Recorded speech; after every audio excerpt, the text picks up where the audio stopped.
right, it is primary day in the New York City mayoral race. As a reminder, Griffin and Ryan will be in New York City tonight at the Zohran Mamdani election night watch party. So hopefully we're going to be able to grab Zohran. We've got some other people that we're going to be able to talk to that I think you're going to be excited about. Emily and I are going to be here at home, sort of heading that live stream or whatever, playing quarterback on that live stream so that they can go and grab people. And we're also going to cover whatever news comes out today, because God knows by tonight what state of the world we're going to be in. So that's going to kick off at 8:30.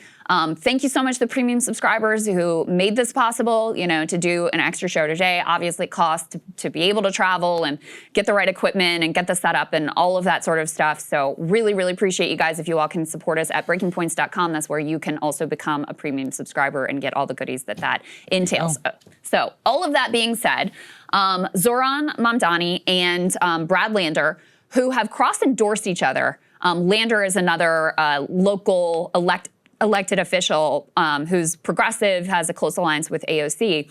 So they cross-endorsed each other. It's also significant because Lander is the highest Jewish elected official in the city. And given the fact that a core strategy of the Cuomo campaign has been to smear Zohran as an anti-Semite, that cross-endorsement and, plan to say, like, okay, my supporters, you need to rank Zohran, and Zohran supporters need to rank Brad Lander.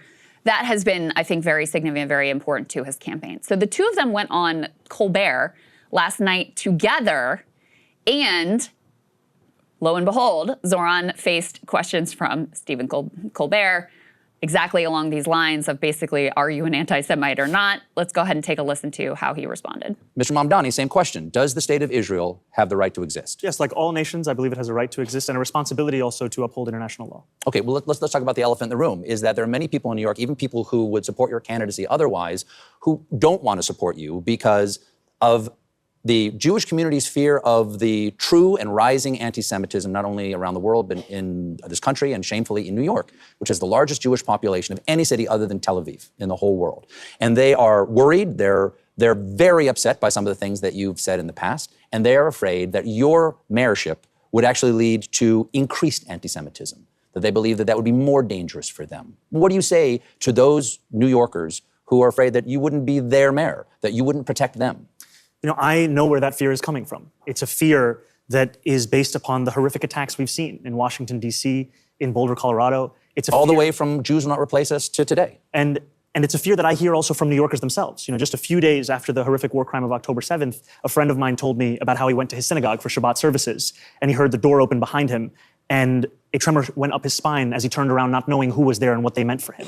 I spoke to a Jewish man in Williamsburg just months ago who told me that the door he left unlocked for decades is now one that he locks. And ultimately, this is because we're seeing a crisis of anti-Semitism. And that's why at the heart of my proposal for a Department of Community Safety is a commitment to increase funding for anti-hate crime programming by 800%. Because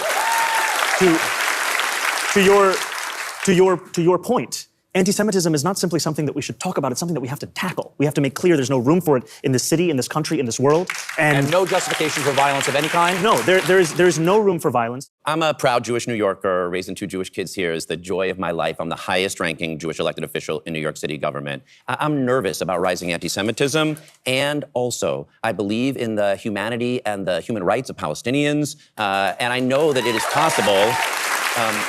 I support that vision of Israel as a Jewish and democratic state, but I hate what the Netanyahu government is doing in Gaza. And I've been saying that a long time. And look, no mayor is going to be responsible for what happens in the Middle East, but there is something quite remarkable about a Jewish New Yorker and a Muslim New Yorker coming together to say, here's how we protect all New Yorkers, Jewish New Yorkers and Muslim New Yorkers are not going to be divided from each other. We build a city where you have affordable housing and good schools and safe neighborhoods for everyone. So, Saagar, I'm interested for your reaction. I mean, it's just preposterous to me that Israel and this, smear of Zohran as an anti-Semite has become so central in this campaign. I almost can't blame, though, Colbert for asking him about it, because Cuomo has put it front and center. And to be honest, I thought that answer from Zohran was fantastic. I mean, classic, first he connects on an emotional level with these personal stories, and then he's like, and that's why here's my policy. And you're sitting there next to Brad Lander, who then comes in after Zohran speaks and is like, you know, and defends him. And in a way that I think also was, you know, was very powerful. So I actually think that moment probably, listen, I mean, the cake is probably baked at this point anyway, but I actually think that moment ends up serving him because he handled it so well. You hear the audience with him. You've got Brad Lander there to also sort of validate what he's saying. And so to me, it was actually a positive opportunity that he handled quite well here going into Election Day. Yeah, I don't disagree. I guess for me, it's just so tiresome that the New York City, look, I don't live in New York. I'm not a New Yorker. New Yorkers, you do what you want. But my point is like, look, the last thing that I honestly care about from the mayor's point of view is their views on the Israeli-Palestinian conflict. You know, I've lived here and I actually have no idea what my own personal mayor's views are on various foreign conflicts, and I don't really care. For me, it's about crosswalks, trash collection, property taxes. You didn't vote on which foreign country they're going to visit first? I could care less. I really, you know, I mean, I live here, or I used to live here in Washington, D.C., the nation's capital, allegedly, supposedly somebody with a very powerful mayor, especially with home rule and all of that. I never once was like, hey, Mayor Bowser, what are your views on Ghana? Even though she's spending plenty of time on those foreign trips. Can you promise you will go to Israel? I was like, when? How many times? I was like, can you do something about crime and trash collection is really annoying and the homeless problem is really out of control and there's too many drug addicts that are around the city. That's literally it. That's all I care about. And so just the fact that everybody and all of us are like supposed to care so much, I guess you know, in a certain sense, I understand it, this whole talking point about like, oh, New York is the largest Jewish population. But again, you know, we're conflating this idea that the Jews of New York, how the state of Israel is like directly, you know, and their views on that topic comports to the policy of their daily life in wherever Brooklyn, wherever they happen to live. So it's just preposterous. It also erases the fact that Zohran actually has a lot of Jewish support. I mean, Brad Lander is one very high-profile example of this coalition that they have formed together. And this is also something that's interesting about ranked choice voting, is it allows the possibility of these sort of cross-endorsements. Michael Blake and Zohran have also cross-endorsed. So that's one thing that, you know, creates interesting possibilities in ranked choice voting. But, you know, something else that Brad Lander said is he was like, listen, I don't think that your views on Israel should, you know, necessarily be central to New York City mayoral race. However, look, there is something powerful about this city having this alliance between, you know, a prominent Jewish official and a prominent Muslim official. Like, that is actually a really positive and a really beautiful thing, which I thought, again, was like a good response to the question.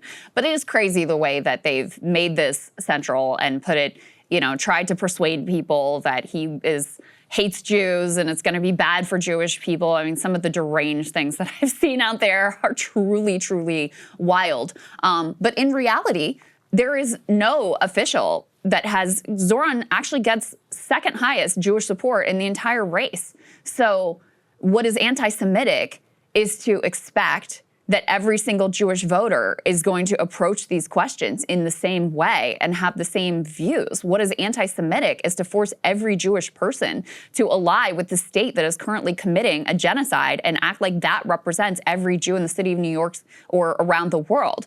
So in any case, that has been very central. In terms of where the polls are, there's been a mixed bag, but we did get one poll here, you know, going right into Election Day that we mentioned yesterday from Emerson. We can put this up on the screen. This is B2, that has Zohran winning. So it has him. This is after you do all the ranked choice and the this and the that and whatever. And at the end, in the final round, it has Zohran at 52% and Cuomo at 48%. Let's put the demographic split up here on the screen because this is also very interesting. You have Zohran winning overall. And surging, by the way he has come from behind has been extraordinary. He wins significantly among white voters. Cuomo's strongest base of support is among black voters. Cuomo wins Hispanic voters 60-40, and Zohran romps among Asian voters 79-21. Now, this is interesting. Zohran does better with men than with women. Cuomo narrowly wins women. Zohran wins a little bit by a larger margin among men. Zohran does very well among college-educated. Cuomo's base is among non-college educated. The generational divide here is also extraordinary. You have people under the age of 50, Zohran wins 67-33. Cuomo wins 50-59, and you've got 60 plus also very much in the Cuomo camp. Actually, apparently Cuomo's strongest age demographic is actually 50-59, which is kind of interesting. So in any case, you've got this sort of like young, college-educated, white and Asian bro-dominated coalition for Zohran, and then for Cuomo you have his base is sort of like older black voters. And as we've been looking at the early voting numbers, so far they do look to be favored, like there looks to be much more energy behind Zohran. The areas of the city, in particular, areas of Brooklyn where he is absolutely the strongest, have been showing up in droves. Young people have been showing up in a way that, is highly unusual, if not unprecedented, for early voting. And one other thing that people are pointing to, Saagar, is the heat in the city today is unbelievable. Griffin was just texting us, it's supposed to be like 114 in the Bronx. The Bronx and Staten Island being the two boroughs that are strongest for Cuomo. So, given that his base, Zohran is almost certainly ahead in the early vote, which is pretty impressive. He has a massive number of volunteers. Cuomo really has to depend on strong election day turnout, and his base is more elderly. That's why the heat can potentially come into play. But listen, that's one poll. Most of the polls have shown Cuomo winning. Some of them have shown him winning by, as much as 10 points. So this is really, it's anybody's game. It could truly go either way at this point. Yeah, I mean, and what's fascinating to me is for Cuomo is the fact that it's even this close is honestly humiliating. And actually, one of his former advisors did a very good job of summing it up. Let's put B3, please, up on the screen. Again, I reiterate, this is a guy who used to work for Andrew Cuomo. A grim and joyless campaign, as befits a battle for a prize never wanted. One long viewed with disdain and contempt as a trifle that only lesser men would debase themselves to seek. Victory, if it comes at all, will be bandaged with tinny fanfare, strident gloat, to muffle the voice at the center that won't stop whispering, I'm hollow. Brutal. Oh, man. I mean, that is savage. This is Howard Glazer. Cuomo triggered an existential crisis for this dude. Hey, listen, honestly, it's poetic. That's well written. I could never come up with something like that just off the top of my head. But it does demonstrate, the real problems that they have. I will say a couple of things for Zohran. First of all, obviously he's run a decent campaign. I mean, the guy he's run an excellent campaign. He's run a good campaign. No denying he's that. got a lot of excitement, a lot of lower propensity voters. Used social media, podcasting, etc., to really get his message out there. Got a lot of progressives to endorse him. So there's that. But second, it's equally a tale of the failure of the New York Democratic establishment, because the New York Democratic establishment correctly kicked Andrew Cuomo out of office over Me Too, but really what they should have kicked him out for was his handling of COVID. Yeah. It was a disaster. This guy literally has blood on his hands of elderly people because of his policies. And then lied about it. Right. And all of this is confirmed, by his own government, basically, at the time. And yet they still allowed him to, traipse on in and to try and to seize it based on his own name recognition alone. So there's those two. It's really a Hillary dynamic, to be honest, like a deeply terrible candidate who comes in here and is just like, I'm the king or the queen. I deserve this. It's my time because of who I am and my last name. And then you have an upstart campaign. I also think Zohran has a lot of political benefit or a lot of political wins at his back. Cuomo is out here supporting the Iran strike. Cuomo's out here running the whole anti-Semite, thing against Zohran. Zohran is the guy who's got, the anti-Trump energy really at his back at a very critical time when the Democratic base is very, very fired up. So look, it's a classic insurgent versus, just ossified establishment story if he does win. And even if he does come close, again, it's embarrassing. It's deeply embarrassing for Andrew Cuomo. Yeah, so to that point about the different campaigns that they have run, Zohran concluded his campaign walking the length of the island of Manhattan, recording these videos with supporters. I read an account from a journalist who walked with him that entire length and was sort of expecting that in northern Manhattan, these are more, and I used to live in this area, are more like working class areas. There's a lot of rent stabilized apartments, very diverse, and particularly walking through areas that are majority Dominican, Spanish language speakers, et cetera. And this reporter was like, I kind of expected he wouldn't get as much hype there because that's not my impression of what his base was. And he was like, people were flooding him, mobbing him everywhere he went. He was a celebrity everywhere he went throughout the entire city. And so let's go ahead and take a look at a little bit of the video and the vibe from that walk down the length of the island of Manhattan. This is B4, guys. Go ahead and play this. We have just begun our walk through the entirety of Manhattan. We're at Inwood Hill Park at the tip top. We're outside because New Yorkers deserve a mayor that they can see, they can hear, they can even yell at. Good, bro. Election's on Tuesday. Yeah? Tuesday! Thank you. Thank you, my brother. Hey, we're Yeah, everybody contento, my friend. Hey. Hola, mucho gusto. Running for mayor? Yes, sir. Yes, sir. Thank you, brother. You have climbed 6-floor walk-ups and braved the pouring rain to canvass our city. Wait, we both have canvas for you. That's amazing. Can't wait to have you here. I am sorry, but the days of moral victories are over. Because this is a campaign that is going to win on June 24th. All right, where are we headed? A lot of bros in that video, Saagar. You know, if the Democratic Party is serious about like, hey, how do we win back these young men? They might want to do something other than just do everything they can to try to destroy this candidate who clearly shows some promise and is like struck a nerve. And it really does tell you everything about like just how terrible the Democrats truly are and why they are so stuck and why they lose. I mean, this is a talented politician. Like, he is a talented guy. He, from this come from behind campaign, lightning in a bottle, whether or not he wins, vastly exceeded anyone's expectations. And their reaction to that is to do everything they possibly can to crush it. So in contrast to how Zohran is closing his campaign, Cuomo is closing his campaign. First of all, Griffin went out and was like, I really am having trouble even finding a video of Cuomo like in his campaign closing here. And I think everyone would acknowledge Ross Barkin, who was a great New York journalist we've had on the show. Cuomo's run an absolutely abysmal, lazy, tired campaign. But his final move here was to go deep back to the Democratic well and enlist former President Bill Clinton to record an ad for him. I guess sex pests stick together. Let's go ahead and take a listen to B7. Hello, this is President Bill Clinton. I'm calling to urge you to vote for Andrew Cuomo for mayor of New York City. Early voting is open now, and election day is this Tuesday. I chose Andrew to be my Secretary of Housing and Urban Development because he knew how to get things done. Together, we worked for years delivering for working people, lowering homelessness, revitalizing neighborhoods, and bringing real investment to communities that had been left behind. As governor, he built a new LaGuardia, expanded public transit, raised the minimum wage, and passed marriage equality.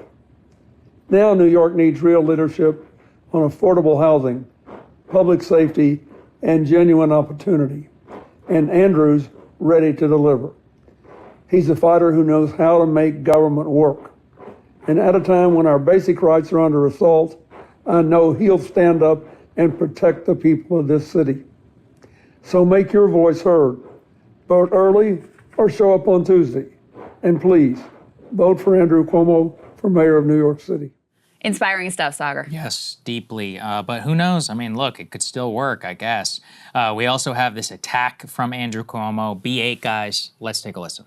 LA's in chaos. Now Trump's coming for New York. You think a 33-year-old legislator who's passed 3 bills can stop him? Andrew Cuomo's managed a state and managed crises, from COVID to Trump. We need someone experienced to stop him. Paid for by Cuomo for NYC Inc. There's been an ocean of money coming in for Andrew yeah. Cuomo. I mean, somebody showed me a bar chart, and it was insane. It's like 10-to-1 margin in terms of his spending. So if he does win, it'll be at a very, very, very low margin, and largely it will probably be a story of what? It's like older black voters, right? Jewish voters as well, basically, who save him. It's probably really a tale of name recognition, if I had to guess. Oh, yeah. You know, on his side. So, I mean, look, that's the other thing here. I'm not going to underestimate the Democratic establishment, even as weak and, you know, horrible, disgusting, and all of that as they can be. They still have a couple of tricks and things up their sleeve. Jim Clyburn came out for Andrew Cuomo, which, what? Like, I know. Dude, you're from South Carolina. What are we doing? What do you even have an incentive here? It's like, well, we know the incentive. Yeah, I'm shocked actually Obama didn't decide to jump in and make I'm sure that. surprised too, actually. Yeah. I mean, Clinton kind of makes sense. I think he lives in New York, and he spends a lot of time Not in in the New York city, City. though, but whatever. Yeah, but his headquarters, whatever, the Clinton Global Initiative, I think, is in Harlem. Yeah, but the other corollary to this is if Zohran does win, will just be the billionaire freak out is going to be amazing. It's going to be delicious. They're already pre-freaking it's gonna be out. great. It's preloaded, it's locked and loaded, ready to go. All because I actually think it would be very healthy for New York because New York's taxation system is completely stupid, and it's like 10 people pay like 40% of the taxes. They basically designed it so that it's heavily reliant on Wall Street and ultra-rich financiers, and a lot of the more working class, middle class, and even upper middle class like have less of a stake like in how things are all run. This is bad because it actually gives way too much outsized power to these guys being like, I'm going to move to Palm Beach, and they're like, no, please don't. You know, we can't pay our bills if you don't. So their whole financing structure actually does need to be totally redone. So it would be good. It would actually be a good thing if all of the super rich left New York City. Yeah. It would be affordable also, again. Though, like they threatened to do this over Bill de Blasio too. Yeah, and they didn't. But actually, I saw a chart. The number of millionaires went up in the city after de Blasio gets elected. But see, it's really not a millionaire question. It's more like a 100 millionaire question. Because that's, again, the insanity of the New York system is how much is reliant on the like people who make like 200 or 300 million and or are billionaires. But yeah, is Wall Street going to go anywhere? No, I don't think so. Right. We'll see. I mean, listen, it'll be fun. I personally, it'll be fun to watch no matter what. Oh yeah, absolutely. So again, guys, we'll be covering it live tonight. Make sure you tune in.